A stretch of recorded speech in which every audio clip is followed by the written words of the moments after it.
Hi, my name is Itame Kaitole and I'm from Asali Organics Limited, and I'd like to share our story. So Asali Organics was birthed from actually a bee infestation. We built a house and immediately the roof went up. The bees came and infested the roof. So we had a constant fight with the bees because when you get out of the house, you stung and all that. So we asked around and got someone to actually remove the bees from the roof. And once we removed it the first time, the roof was reinfested after around 4 to 6 months. So we ended up for 9 whole years. We ended up actually removing the bees twice a year for complete 9 years. You can imagine the frustration of removing it, treating the wood, removing the tiles and all that, and then now the bees still come back. So one of the staff at the Institute of Beekeeping, which is under the Ministry of Agriculture, I don't know how, they just got wind that we kept on just killing their bees, which they're really concerned about. So they came in, gave us a free consultancy, which was amazing, and they let us know that the land we built the house on is actually a bee root, which was quite new information for us. We had no idea that bees have a root. This is where they use for ages and ages. So we decided to just get into the business since it's a bee root and we wanted to take advantage of the bee infestation. So currently, the house is still infested. We gave up on that project of removing the bees because we did it for 9 years. They still won't go. We're the ones who built the house on their root. So we then started in 2016 with 10 beehives, and we have grown, thankfully, to 100 plus beehives on the farm.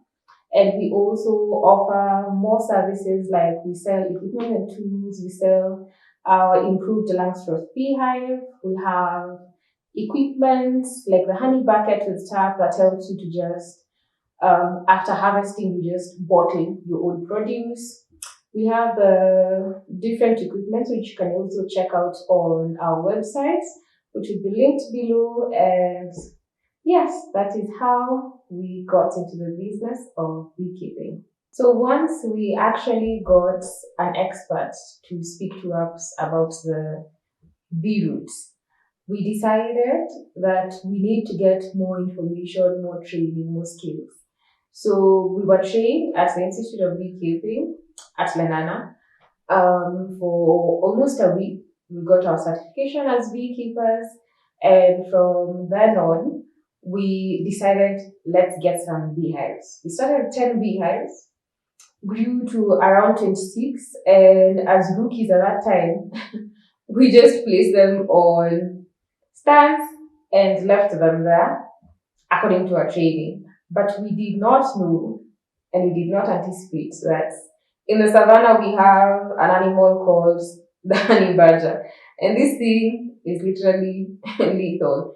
It will knock off your beehive, eat the bees, the larvae, and the honey. So we lost our second harvest from the honey badger and didn't realize it can actually smell when the honey is ripe.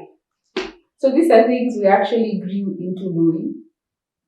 And we also had another challenge whereby we had not actually known that there are some types of wood that you can actually not use to build the beehive. We just said bow and bow. So when we went and got someone to build our hives for us, we thought they knew that certain types of wood were perfect.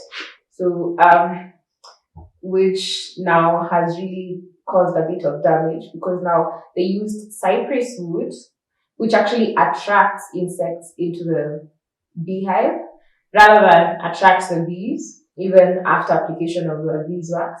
And it actually expands and contracts unevenly. So after some seasons, due to rain and wind and heat, the wood would expand and then leave gaps. So when we actually wanted to really expand, we got someone to build our beehives for us, as any person would, because now we weren't in the business of building beehives at that time.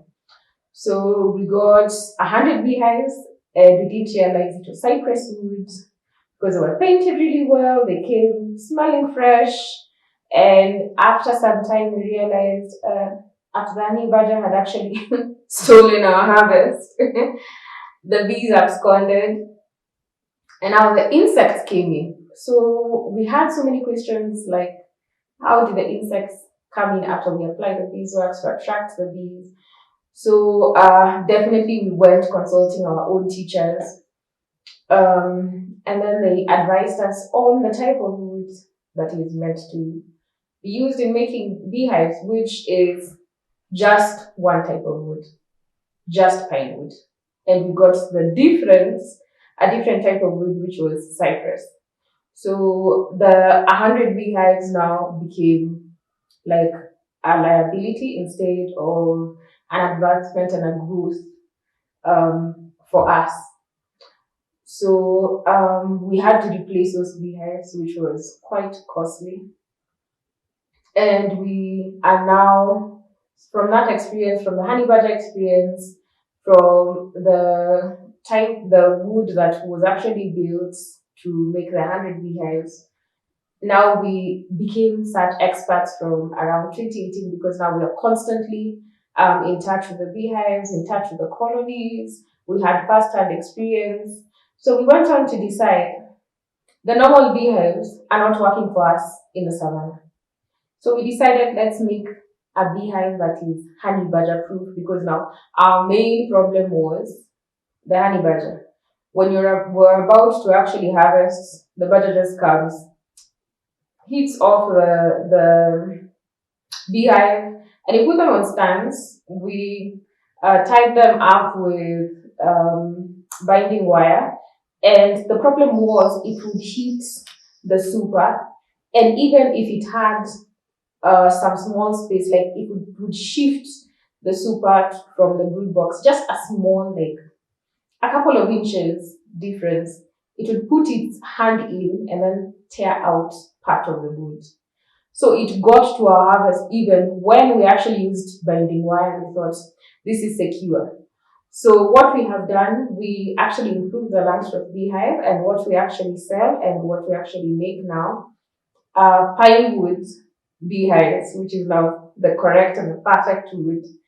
And now we have improved it to be honey badger proof and also more productive. Because what we noticed, the season of beekeeping is 3 months. So from harvest to harvest. So in the first month, after you install the beehive, you give the first month for colonization. So colonization is the bees coming into the beehive. So you give it 1 month. So the first season should be around 4 months. So when you're about to harvest, the honey badger comes in. So after the honey badger actually attacked, literally attacked our beehives, tore them apart, ate the honey that we were expecting to harvest, we now had to reinstall the beehives and count our losses. So at that point, we actually realized we're in the savannah.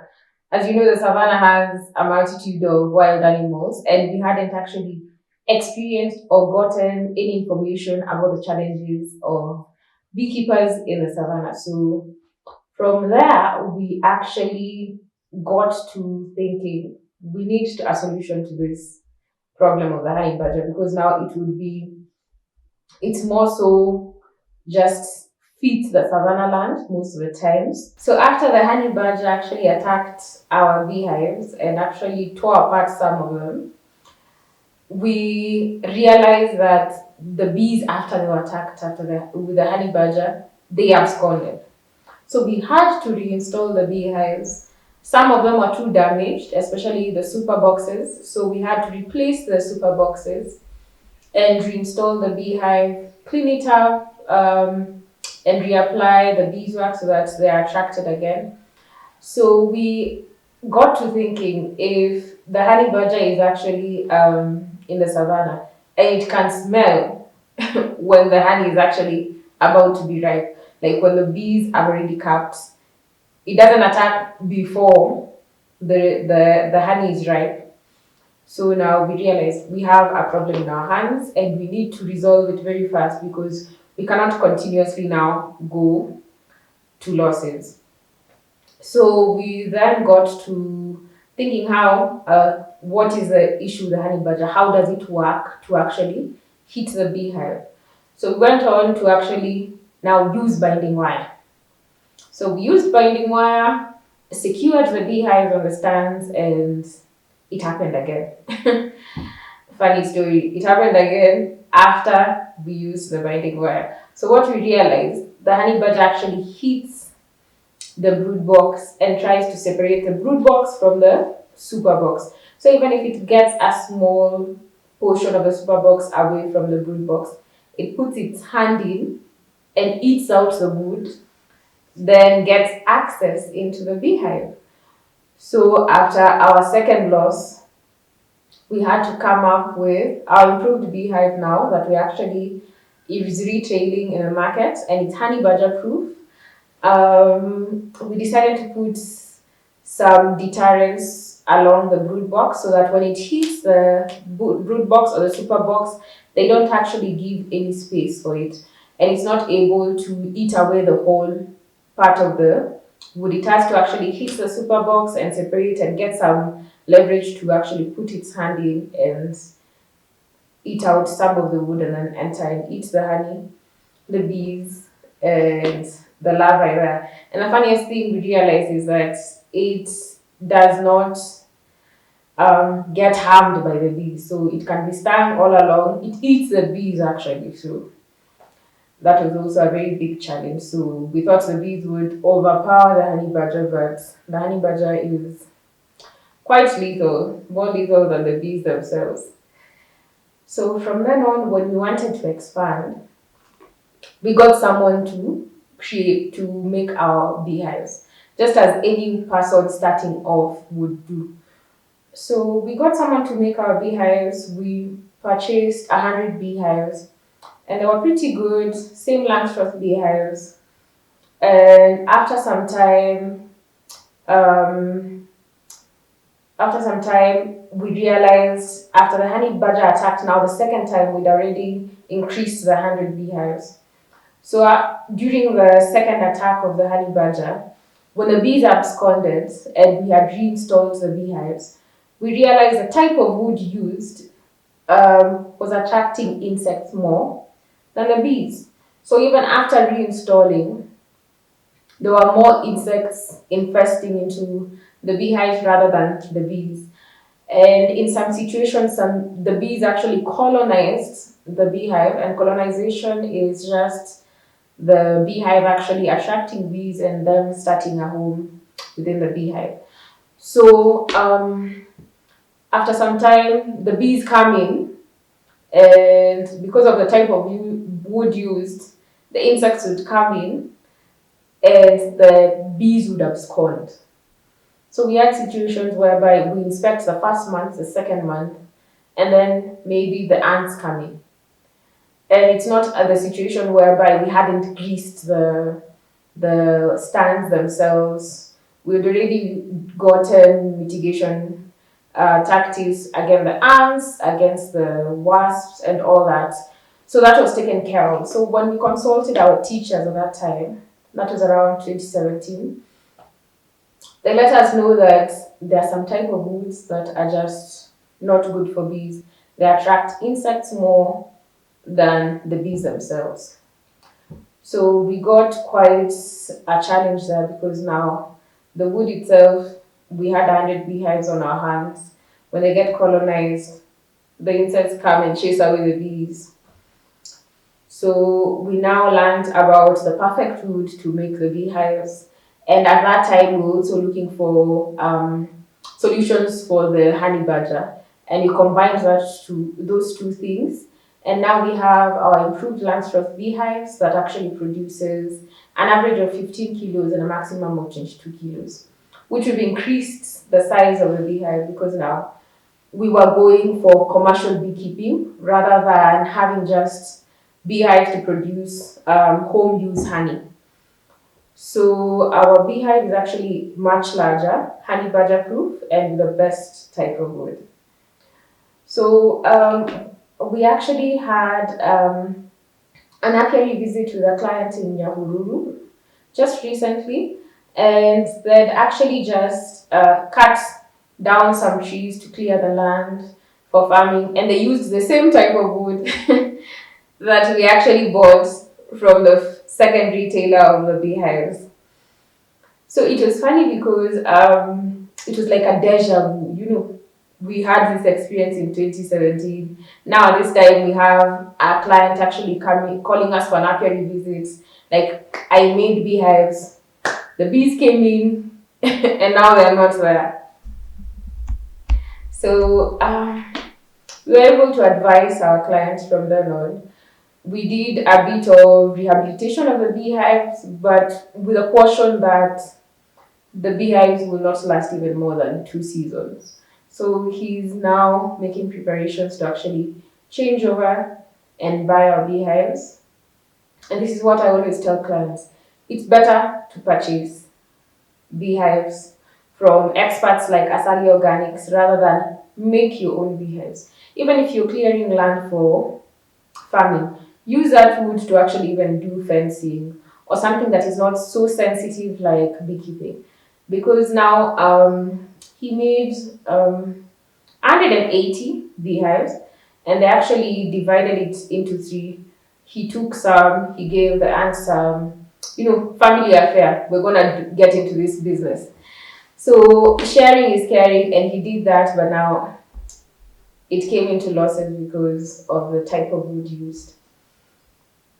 So we did an apiary visit, which an apiary visit is actually a service that we offer for clients who want to start beekeeping, or for clients who have already started beekeeping and would like our services, like apiary management services.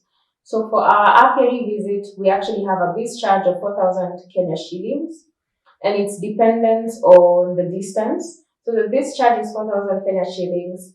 Further away and more than 100 kilometers after, we actually give you quotes for the distance, and you come and you also check out the land. There's some factors we check. We check if beekeeping would be viable in the area. I'll link in the website and our social media links down below, and you'll be able to interact with us, and we'll be able to help you if you want to start a beekeeping venture. And that is our story as Asali Organics Limited.